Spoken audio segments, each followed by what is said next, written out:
This is the part that is still baffling. It's like baffling, but I get it, but it's still baffling because now it's here.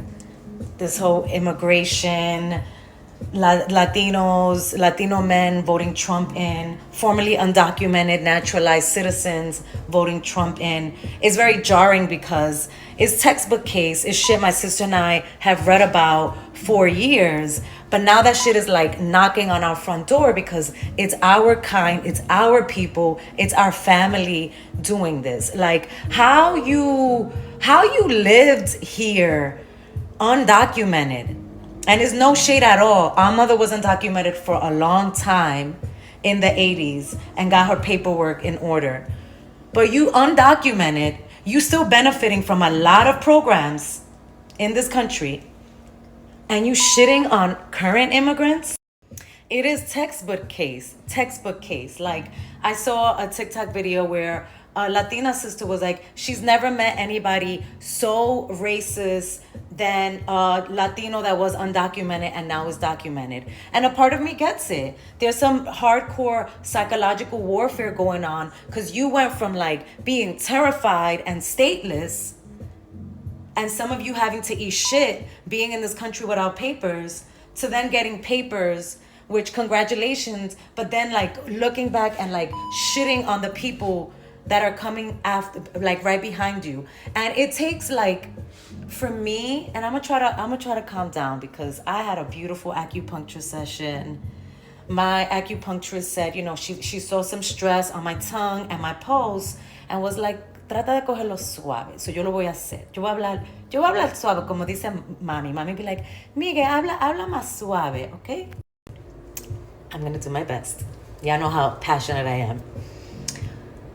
It takes a basic U.S. history, Dominican history lesson to understand the way Dominicans started to arrive to this country in large numbers in the 60s, 70s, especially the 80s, only because the U.S. needed your ass for cheap labor.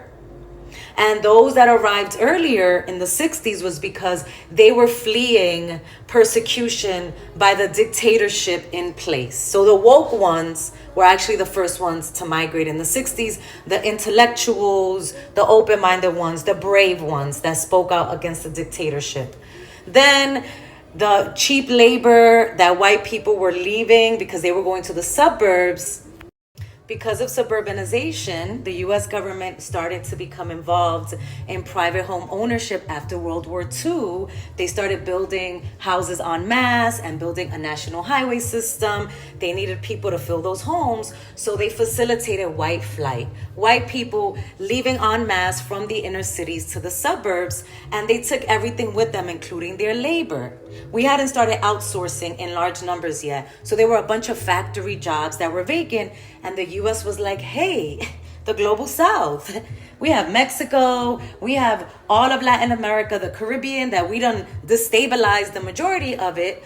Let's let them arrive en masse so that they could fill those vacancies in those blue collar jobs in factories and in service. So that's how a lot of our family members arrived in the 70s and in the 80s. It's not because it was like, we love Dominicans.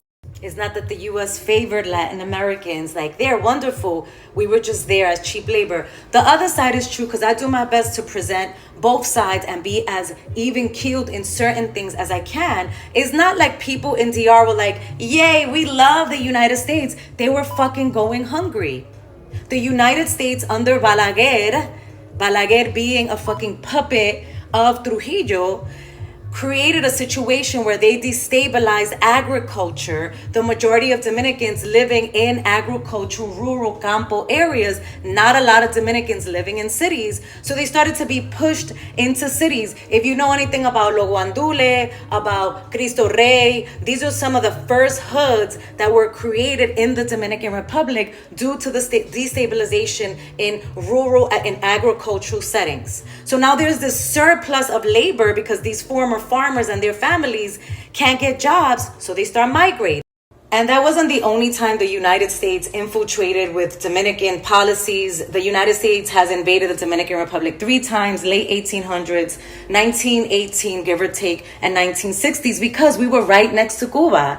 The fear of the red plague, communism, and the Dominican Republic, we were leaning towards a communism. We were leaning towards that. And the U.S. was like, absolutely fucking not.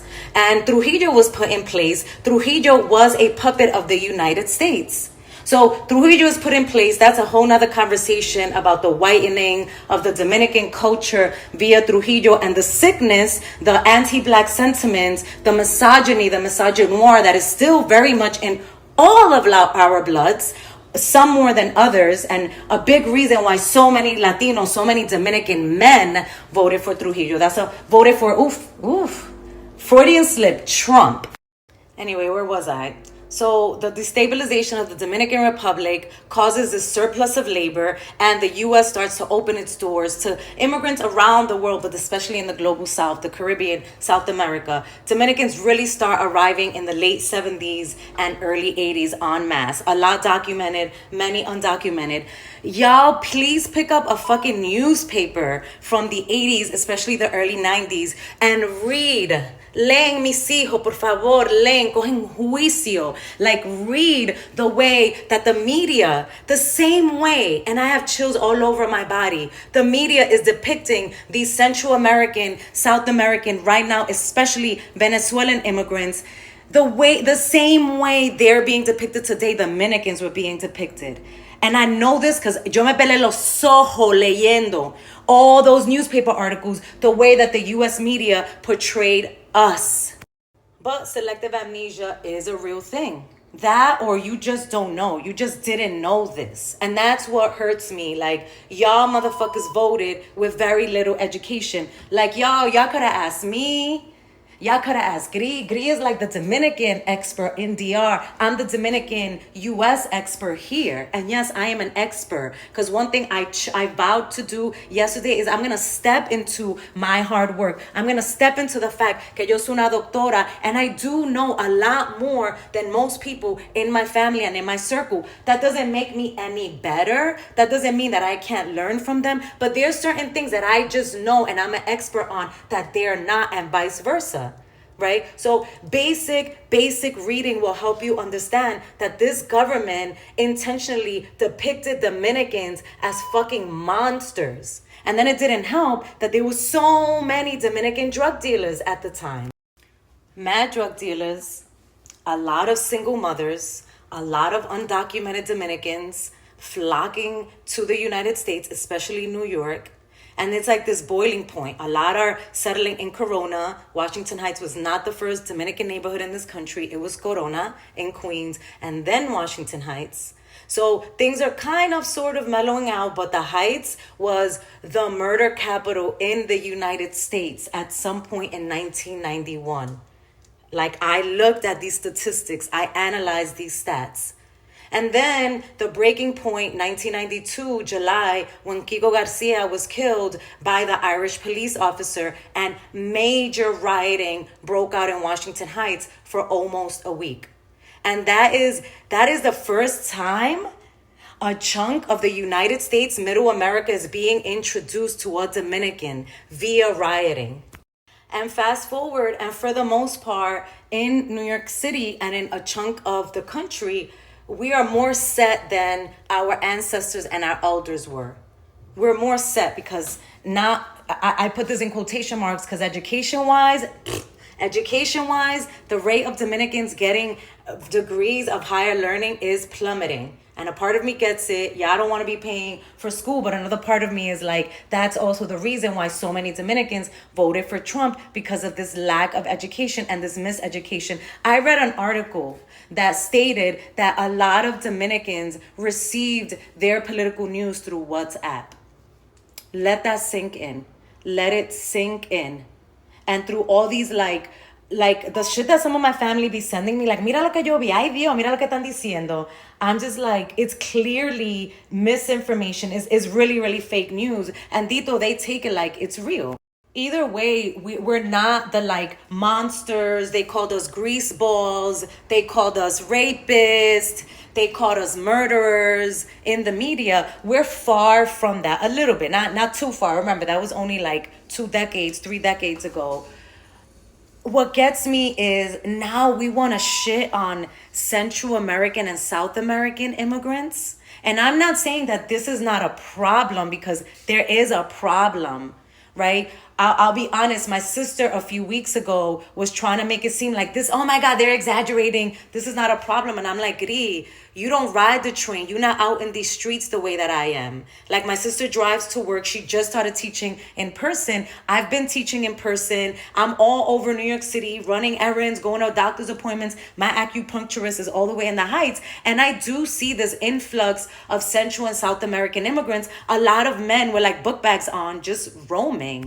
And as a woman, yes, it makes me uneasy sometimes. It does. But am I going to blame them and scapegoat them for the plight of like this city and this country? No, because I'm smarter than that. No, because I know the way this country treated my own kind, my ancestors, my brothers, and I'm not about to do that to this particular group. So mass deportation is not the answer.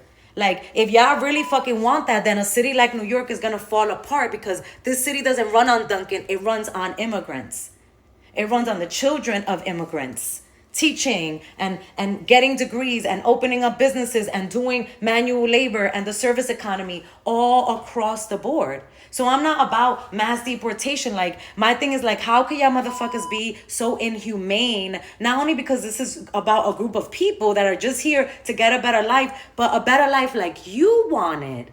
And then y'all fall for the okie doke, the way the media cherry picks images and stories to like inoculate us with even more fear. I started watching the 6 o'clock news sometime in the summer. And at first my sister and Boli were like, why? What are you doing? And I'm glad I did, because I got to see what y'all see when y'all watch the news every day. And it was this thing about, oh my God, South American chain snatchers, the South American chain snatchers, the South American chain snatchers. They're on scooters on the Upper East Side, snatching chains. Of course, I want that stopped. Of course, I want that to end. But honestly, it's being depicted like these folks are going around like killing, raping, shooting. And I am not painting all of them to be saints. I'm not saying that these things don't happen, but it is a form of propaganda to inoculate us with fear and to other them. And to be like, oh, my immigrant group isn't like that. Like, look at a fucking news clip from the 80s to see the way Dominican.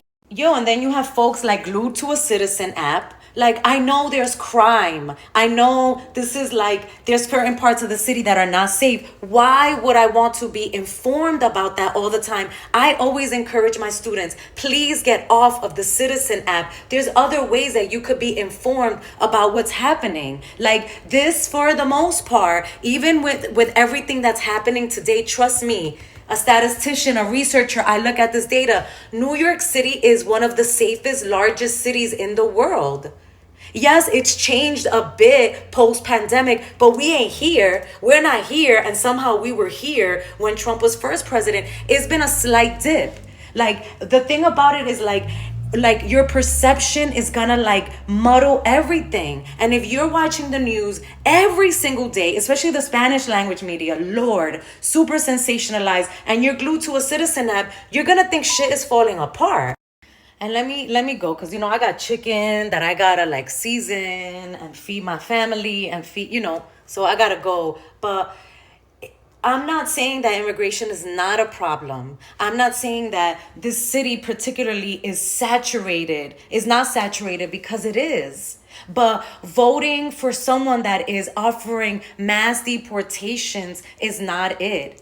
There has to be another way. And I just want to reiterate that I fully understand that a lot of us were between a rock and a hard place, because none of the candidates were offering solutions to this massive problem. None of them, because mass deportation is not it.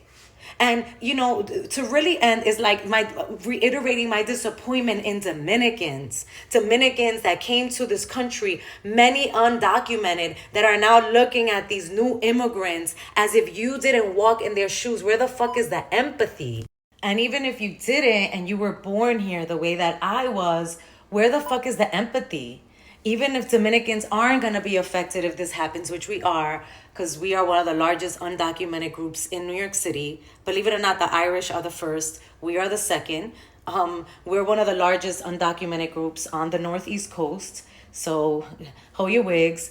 Like, it's just about human decency. I think that's it. It's just about human decency. So I'm going to continue to unpack these things. Please read a book. Hit me up. I could send you so many recommendations. I could send you articles. I'll send you my dissertation. There's a whole chapter dedicated to this here. Like the way that Dominicans were demonized in the media in this country in the late 80s and early 90s. And people, it's not even that people tend to forget. People just don't fucking know. So you voted without fully knowing the story. And I hope you could sleep at night with that truth. I'm back because I was just seasoning the chicken. Like, wait, I didn't say this about residual economics. And I'm an economist by trade. My undergrad is in economics. And it's basic economics and political science. The benefits or the shitty aspects of an economy during a current presidency are usually the result of the presidency that came before them. So the great economy that we had during the Trump administration, independent of the measly $1,200 that a lot of y'all motherfuckers are riding on and y'all voted on, was because of the Obama administration. The policies the Obama administration enacted, there was a residual when Trump took office, because this isn't like a light switch goes off and all the policies in the past shut off and new policies take hold. That's not how this works. Why this isn't common knowledge? I know why, because Erykah Badu says it. You keep people sick, uneducated, and depressed, and you have controlled them. So congratulations, you played yourself. And a part of me fully gets it. La harina no tapa bollo. Estamos en olla. Algunos de ustedes están en olla, because I'm not going to claim that for myself. Honestly speaking. And shit is expensive. Right? So I'm not delusional to think that there wasn't a problem with the economy, but it was more complex than some of you all made it out to be. Then you allowed yourself to be bamboozled by watching basic media, especially Spanish language media. So homeboy may lower the price of eggs, but then he may also figuratively grab your daughter by the pussies by taking away her rights. Because that's one thing that I'm like, my cousins with daughters, my male cousins with daughters that voted for Trump. Gonna say it again for the people all the way in the back that didn't hear me the first time or selectively cherry-picked what I said. I understand that shit is expensive. Rent, gas, food prices. I understand that. And I understand that the current administration needed a little bit more zhuzh. They needed a little bit more activation, right? To get us to believe that they were actually doing something to flip all this. So I get it. But voting for Trump was not it. Merely, regardless of the policies that this man is going to enact, the human being that he is. So some of you selfishly were like, he's going to fix the economy. Nobody has been able to tell me how, with the exception of not taxing billionaires. But he's going to hurt so many other aspects. These motherfuckers done made me dust off my dissertation. Let me make sure my hands are dry before I touch the Holy Grail. Yo, I went to my bookcase and got my dissertation. When you say blood, sweat, and tears, blood, sweat, and tears, desenvolvimiento, a critical ethnography on second-generation Dominican-American professionals and their experiences with the gentrification of Washington Heights. It was too long to put on the spine. And I went and I dug through, and this is what I wanted to come through. Crime in the Heights, even during the fiscal crisis of the 70s, was lower than in nearby neighborhoods of Harlem and the South Bronx. By 1989, the drug epidemic pushed the murder rates in the Heights and the city to unparalleled levels. Prior to the 80s, the murder rate was 7.6 per thousand people. In the early 60s, the numbers paled in comparison to the 80s, 24.9. So that's like almost a 400% increase from 1981 to 1985. Espérense que se me queme el arroz. No, not yet. Not yet. Where was I? In 1981 to 1985. By 1986 to 1990, it was 25.4 per thousand. The Heights was labeled the most dangerous community in the U.S., earning the neighborhood the stigma of the city's most murderous neighborhood. And then I go here. Before 1990, the coverage of Latinx news was generally left to Spanish language media. But now the Heights was garnering national attention from English language media outlets as well. Readers living outside of New York first heard that there was a predominantly Dominican neighborhood in New York City. At the same time, they learned that crack was a new urban epidemic. The media sensationalized incidents of deviance within communities of color like the Heights, mainly presenting the men in the community as animals that needed to be tamed. Mainly by presenting men in the community as animals that needed to be tamed, as beasts, and as turf warlords. It's usually men of color who are demonized and their so-called inherent social cultural traits blamed for the violence in their respective communities. Does it fucking sound familiar? And let's keep it fucking real. Let's keep it a buck. These newly arrived Ayúdame, Dios mío, a poder controlar mi lengua. Ay, ayúdame, Dios mío, a poder controlar mi lengua. Peligrosa es, no se quiere someter. Ay, ayúdame, Dios mío, a poder controlar mi lengua.